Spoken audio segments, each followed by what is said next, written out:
ওয়ালাইকুম আসসালাম রহমতুল্লাহি বরকাত। আপনার প্রশ্ন হলো, বর্তমান ফিলিস্তিন ইস্যুকে কেন্দ্র করে ইসরায়েলি পণ্য আছে এমন প্রতিষ্ঠানে আন্দোলনের নাম নিয়ে ভাঙচুর এবং লুটপাট করছে, মানুষকে আতঙ্কিত করছে, ইসলামে এগুলোর বিধান কি?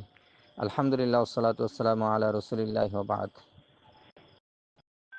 বিভিন্ন দোকানে ইসরায়েলি পণ্য আছে এই জন্য, অথবা ইসরায়েলের প্রতিষ্ঠান বিভিন্ন দেশে আছে, আর আন্দোলনের নামে এগুলো ভাঙচুর করে, এগুলো অত্যুক্তি বাড়াবাড়ি এবং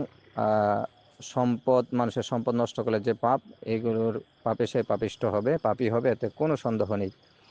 ইসলাম বলছে যে সামর্থ্য থাকলে হাত দিয়ে, নতুবা মুখে প্রতিবাদ জানিয়ে, অথবা ক্ষমতা না থাকলে অন্তর দ্বারা ঘৃণা করে প্রতিবাদ করার জন্য, যা সহিহ মুসলিমের হাদিসে আসছে।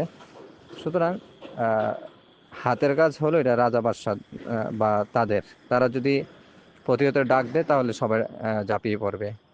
আর বক্তৃতা এবং বিভিন্নভাবে প্রতিবাদ জানিয়ে মানে অন্তর থেকে সেটা করা যেতে পারে মুখ দিয়ে। আরেকটা হলো অন্তর দিয়ে, যে আমার সামর্থ্য নাই হাত দিয়ে প্রতিবাদ করার, মুখ দিয়ে প্রতিবাদ করার, তাহলে সে অন্তর থেকে ঘৃণা করবে। কিন্তু এই আন্দোলনের নামে রাস্তাঘাট বন্ধ করে মানুষকে ভোগান্তিতে ফেলা, তারপর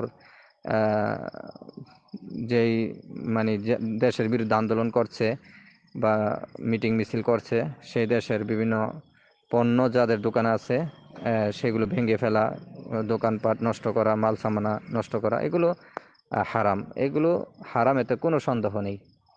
এগুলো অত্যুক্তি, বাড়াবাড়ি।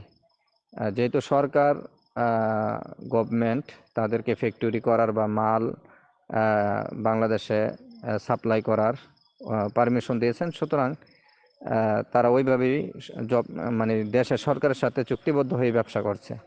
সুতরাং সরকার থেকে কোনো পদক্ষেপ না নিলে ব্যক্তিগতভাবে এগুলো নষ্ট করা, ভাঙচুর করা, এগুলো কোনো অবস্থাতেই জায়েজ নেই। এগুলোর দ্বারা বিশৃঙ্খলা এবং দেশের স্থিতিশীলতা নষ্ট হবে। বারাকাল্লাহু ফিকুম।